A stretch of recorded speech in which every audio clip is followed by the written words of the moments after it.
In open land, survival is decided before danger appears.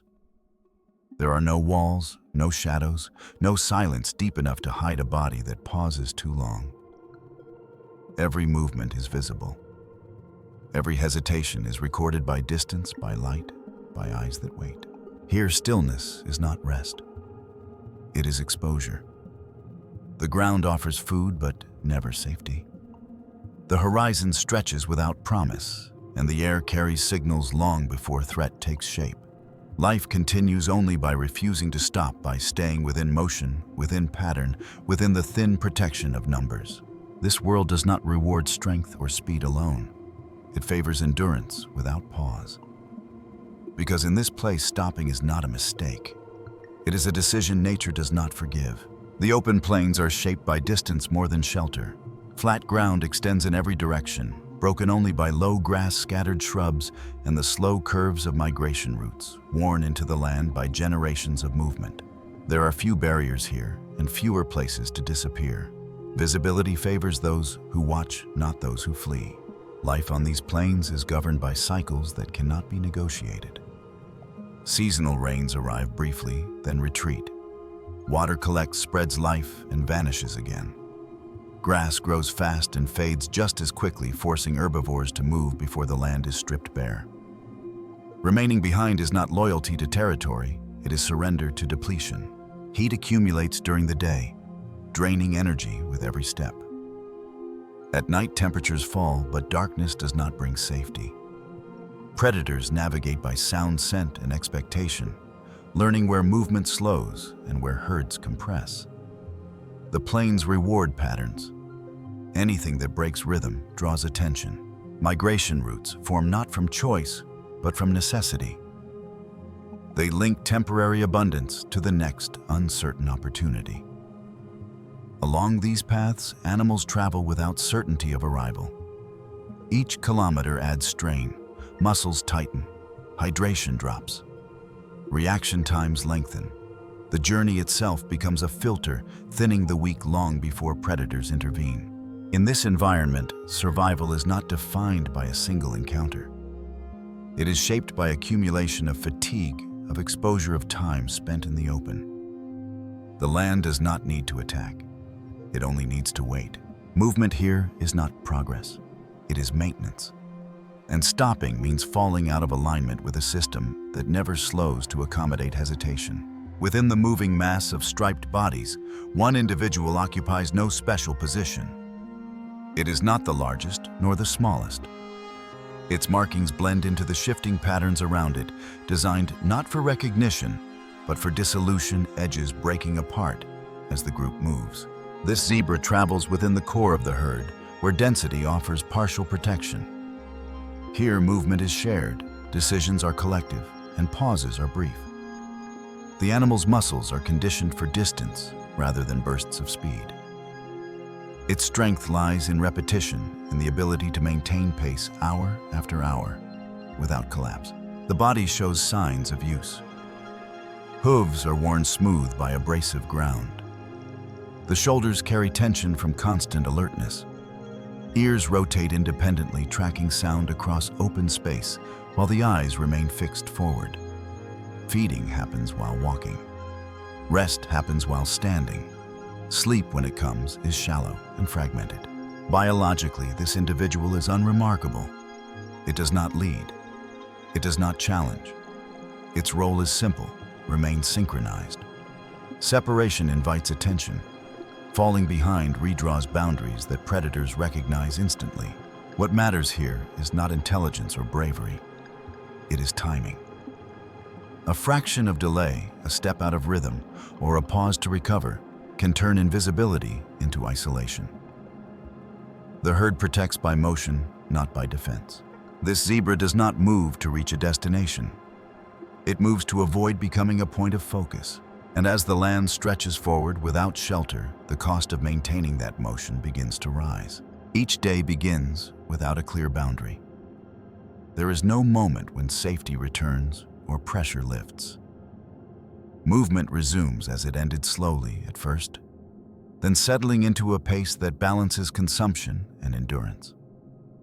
The herd advances in loose formation, spreading just enough to access grass without fragmenting into vulnerable gaps. Feeding and travel are inseparable. Heads lower briefly, teeth strip vegetation, and legs continue forward. No individual remains stationary long enough to draw focus. The ground dictates direction. When grass thins, the line curves. When density increases, spacing tightens. This rhythm has no leader. It emerges from collective adjustment, refined by generations of animals that did not survive deviation. Rest is measured in seconds, not minutes. Short pauses occur when the herd compresses naturally at minor obstacles, uneven terrain, or subtle shifts in direction. Even then, muscles remain engaged. Weight shifts from one limb to another. Tails flick, ears remain in constant motion. The nervous system never fully disengages. At night, the pace slows but does not stop. Darkness reduces visibility, but it also amplifies sound. Hooves striking dry earth travel farther. Breathing becomes audible. The herd closes ranks not for warmth, but to reduce the perimeter that must be monitored. Individuals at the edges adjust constantly, drifting inward when fatigue increases outward when space allows. Sleep arrives in fragments. Heads lower, eyes close briefly. A sudden movement nearby resets the cycle instantly. There is no deep rest here, only maintenance, just enough recovery to continue. The body adapts by rationing energy, lowering unnecessary output, conserving what little can be spared. The zebra's muscles function within this narrow margin. Tendons absorb repetitive impact. Hooves dull sensation through wear. Hunger persists, but is controlled. Eating too long slows the herd. Moving too fast increases exhaustion. Balance is critical and fragile. This routine repeats day after day. The landscape changes subtly, but the rules do not. There is no signal that danger is approaching because danger is always present. Normalcy here is not comfort. It is sustained exposure without immediate consequence. The absence of disruption does not indicate safety. It means the system is still holding. But strain accumulates invisibly within joints, within lungs, within attention that cannot afford to lapse. And as distance compounds, maintaining this rhythm begins to demand more than the body can reliably give. The routine continues, for now. Change arrives without announcement. There is no single moment when the plains become hostile. The shift is gradual, measured in distance rather than events. Grass shortens. Water sources lie farther apart. The ground hardens under prolonged heat, reflecting warmth back into muscle and bone with every step. The herd adjusts instinctively. Spacing tightens to conserve direction. Movement lengthens into longer intervals between pauses. Feeding becomes more selective, focused on what remains dense enough to justify slowing. Each adjustment preserves momentum, but extracts a cost. Temperature dictates pace more than hunger. As midday heat intensifies, respiration increases. Moisture loss accelerates. The zebra's body compensates by redirecting blood flow, prioritizing muscle over digestion. Energy reserves decline incrementally, not enough to stop movement, but enough to reduce margin. Seasonal patterns compress options. Rains that once refreshed the plains have moved on. Waterholes shrink into exposed basins, ringed by tracks from every species that depends on them. Approaching these points requires caution. The herd does not linger. Time spent drinking is minimized. Heads lift quickly, ears scan continuously. The risk of interruption outweighs the benefit of full recovery. Fatigue expresses itself subtly. Stride length shortens. Recovery between breaths takes longer. Coordination remains intact, but effort increases. The zebra remains within formation, but the internal cost of staying aligned rises steadily. Muscles no longer rebound as quickly. Small corrections demand more concentration. Environmental pressure also reshapes movement patterns. Roots bend wider to avoid overused ground. Detours add distance. Distance adds exposure. Exposure compounds stress. None of these changes are dramatic in isolation.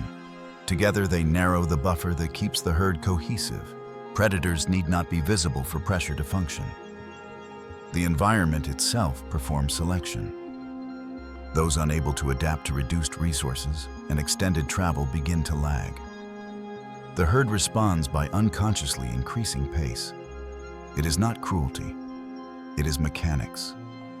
Slowing to accommodate weakness compromises collective survival. The zebra senses this shift not as fear, but as escalation. The rhythm that once balanced endurance now demands more than routine effort. Every step becomes slightly heavier, every pause slightly shorter. The margin for error thins. Movement continues because it must, but it no longer maintains balance. The plains do not change rules. They apply them more strictly. And as pressure accumulates without release, the conditions that allow invisibility begin to erode, setting the stage for attention to form where it has not before. The first indication is not an attack. It is a change in spacing. The herd compresses without signal bodies drawing closer as movement tightens. Heads lift more frequently. Ears remain angled longer in one direction before rotating away. Attention begins to concentrate. Sound carries differently now. Hooves striking dry ground produce sharper echoes. Breathing grows louder as fatigue accumulates. These signals travel across open space, forming patterns that do not go unnoticed. Predators do not require sight alone. They learn the rhythm of movement and recognize when it shifts. The zebra remains within formation, but the effort required to do so increases. Small variations in pace demand constant correction. Falling half a step behind requires acceleration. Accelerating draws oxygen faster than it can be replenished. Recovery becomes incomplete. Near misses occur without drama. A distant shape moves parallel to the herd, maintaining separation. The group alters direction slightly enough to avoid alignment. Movement continues uninterrupted. No chase follows. The absence of pursuit does not indicate disinterest. It reflects assessment. The environment offers no warning sounds, no sudden disruption. Threat develops quietly through observation. The herd's uniform motion once dissolved individual outlines. Now minor inconsistencies begin to surface. A stumble corrected quickly, a breath drawn too sharply, a brief pause to adjust footing. Each deviation is absorbed by the group, but not erased. Separation does not require distance. It begins with attention. The zebra feels the strain internally, but its external movement remains controlled. It does not break formation. It does not stop. Yet maintaining alignment demands more focus than before. The herd responds to pressure by increasing pace. This adjustment restores cohesion, but intensifies fatigue. Those at the edge compensate first. Those near the center absorb shock later. The system remains intact, but under stress. Predators track patterns over time. They note where the herd tightens, where it veers, where individuals correct movement repeatedly. Selection does not target weakness alone. It targets predictability. As daylight shifts, shadows lengthen across the plains.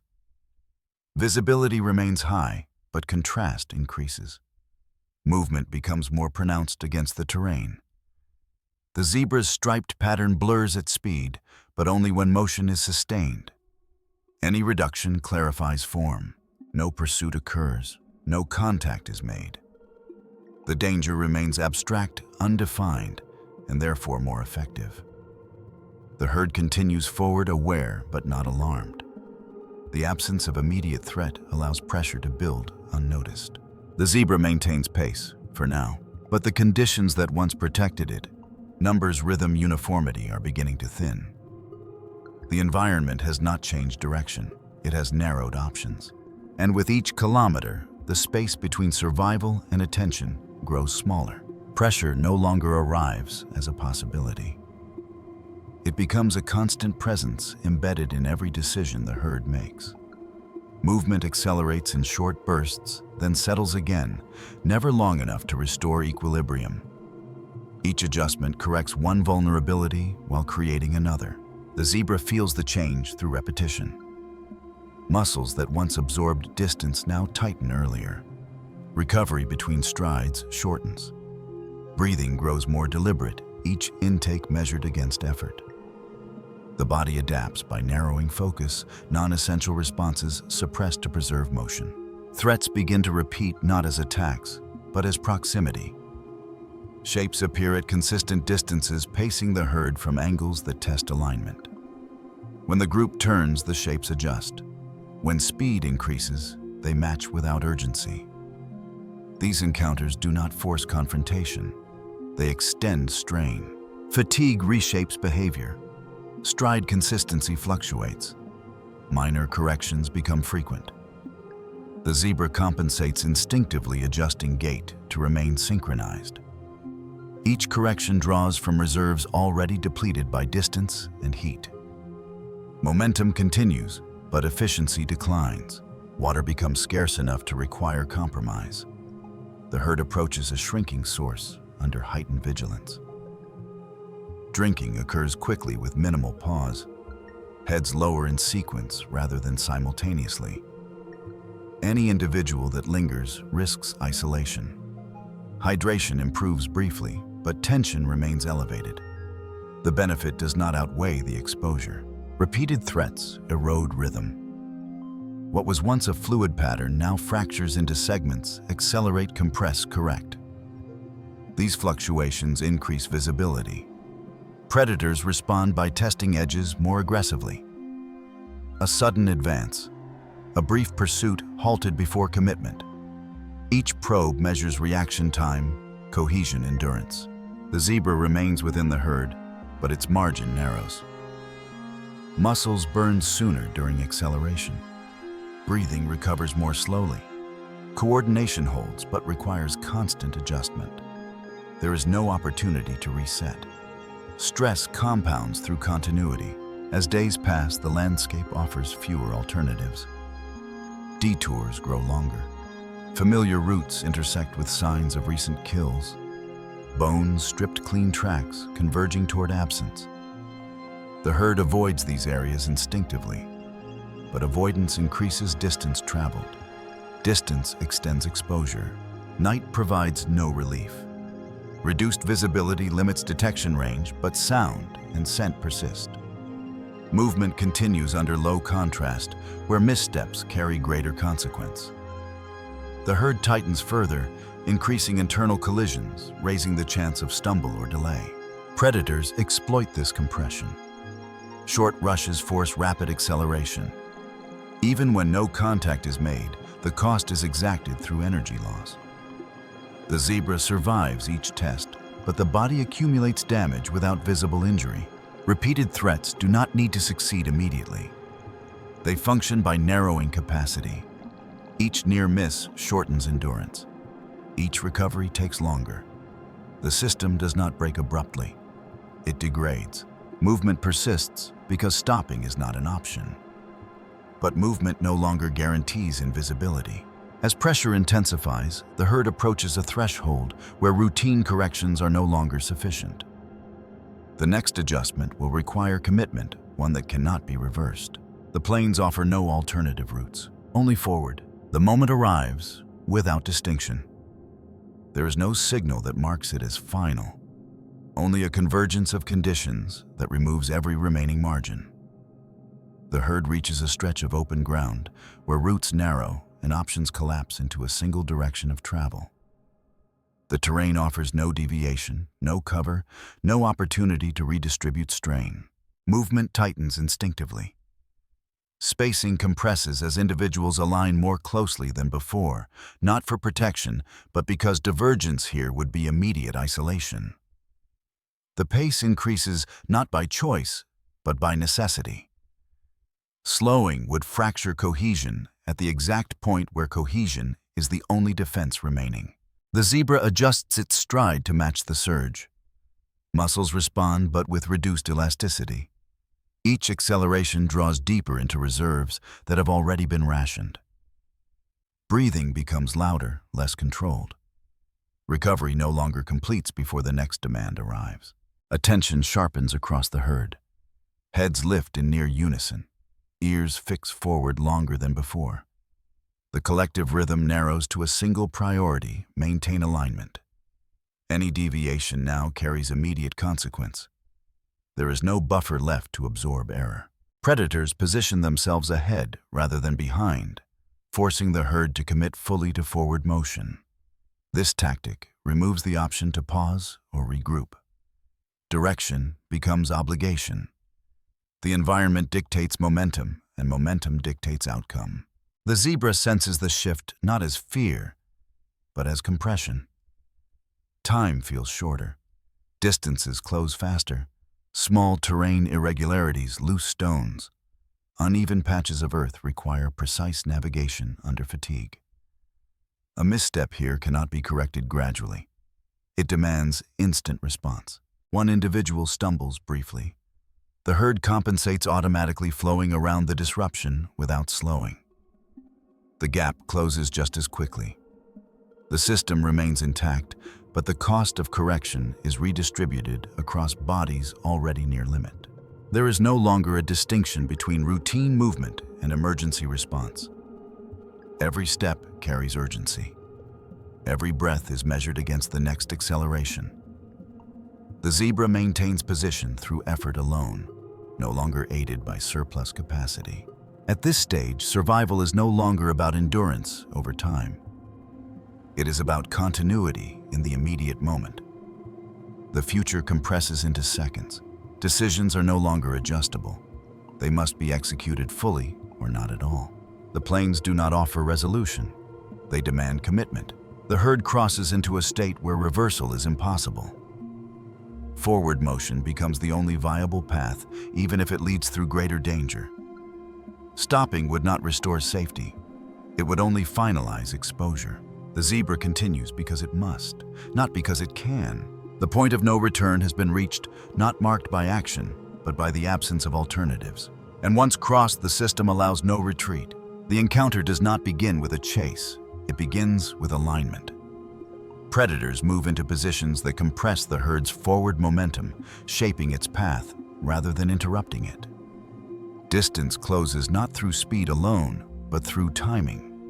Waiting for fatigue to narrow reaction, for coordination to thin, just enough to reveal edges. The herd surges. Hooves strike harder now, rhythm replaced by force. Acceleration spreads unevenly, creating ripples that travel from front to back. The zebra responds immediately, lengthening stride to match the surge. Muscles comply, but the response arrives later than it once did. Recovery between steps is incomplete. Breathing deepens, then shortens, then deepens again, unable to settle. Pressure sharpens into focus. The predators advance in controlled arcs, testing cohesion with brief rushes that force maximal output. Each probe extracts energy without committing to contact. The herd counters by compressing further, sacrificing space to preserve uniformity. The margin tightens. The zebra remains within formation, but only through sustained effort. Tendons absorb repeated impact. The forelegs begin to carry more load as hindquarters lose efficiency. Gait adjusts subtly to compensate shifting strain forward. This correction maintains speed, but at a cost that accumulates with every stride. A sudden advance fractures the rhythm. Not a full charge, just enough to force a reaction. The herd accelerates sharply. The zebra responds, pushing beyond its current capacity. For several seconds, motion holds. Stripes blur. Distance stretches. Then the correction arrives late. A slight misplacement of the forehoof disrupts balance. The stumble lasts less than a second, but it is enough. The zebra regains footing immediately, accelerating again to rejoin alignment. But the delay redraws boundaries. The herd flows past without slowing, restoring its shape ahead. Space opens where there was none. Predators respond instantly. The advance becomes directed. Distance collapses faster now, no longer moderated by assessment. The zebra accelerates again, lungs burning as oxygen debt deepens. Muscles fire on residual energy, drawing from reserves already exhausted by distance and heat. The ground offers no advantage. Loose earth shifts under hooves. Each stride requires adjustment. The zebra maintains direction, but efficiency continues to decline. Speed persists through effort rather than mechanics. The gap does not close. Another surge follows, this time sustained. Predators commit, fully driving forward with controlled aggression. The herd stretches ahead, maintaining cohesion by increasing pace beyond what the isolated individual can sustain. Uniform motion dissolves into separation. The zebra pushes harder, extending stride beyond comfortable range. Tendons strain. Breathing becomes irregular. Vision narrows to the ground immediately ahead. Sound fades, except for impact and breath. The body prioritizes forward motion above all else. For a brief interval, distance stabilizes. The zebra holds speed through momentum alone. Then fatigue reasserts itself. Stride shortens fractionally. Recovery between breaths disappears. The gap widens again. There is no final burst, no sudden collapse. The outcome unfolds through deceleration, subtle, irreversible. The zebra continues running, but the environment no longer responds as it did seconds earlier. The ground feels heavier. Each step requires more force to achieve less result. Contact occurs without spectacle. A coordinated strike disrupts balance. Another redirects momentum. The zebra stumbles, regains footing, stumbles again. The system that sustained motion finally fractures. Speed drops below the threshold required to rejoin the herd. The herd does not turn. Movement ahead continues uninterrupted, maintaining the pattern that protects those still within it. Distance expands rapidly. The plains absorb sound and motion alike. The predators disengage from pursuit and focus on control. The zebra attempts to accelerate again, but the body no longer responds with coordination. Effort exceeds output. The ground rises and falls unevenly under exhausted limbs. The end arrives not as violence, but as inevitability.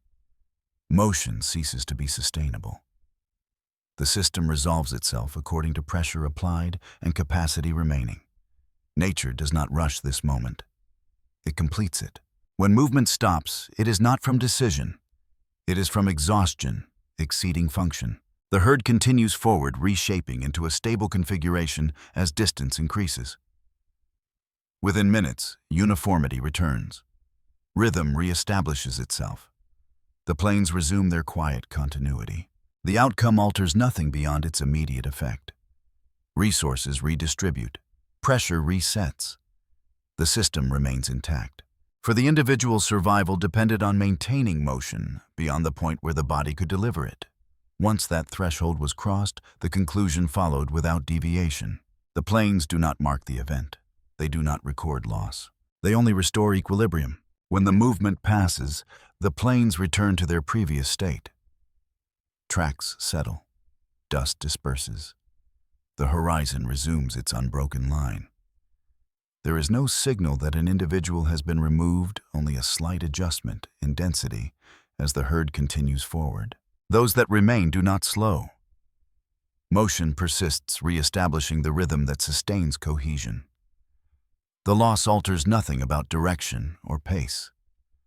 The system absorbs absence without pause, redistributing pressure across bodies still capable of carrying it. Predators withdraw as quietly as they appeared. Energy conserved, effort complete. The environment does not react. Grass bends under hooves and lifts again. The land remains open, unchanged by the exchange it facilitated.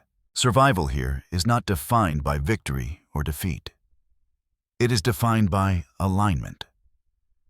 As long as movement remains continuous and synchronized, individuals remain protected by pattern rather than strength.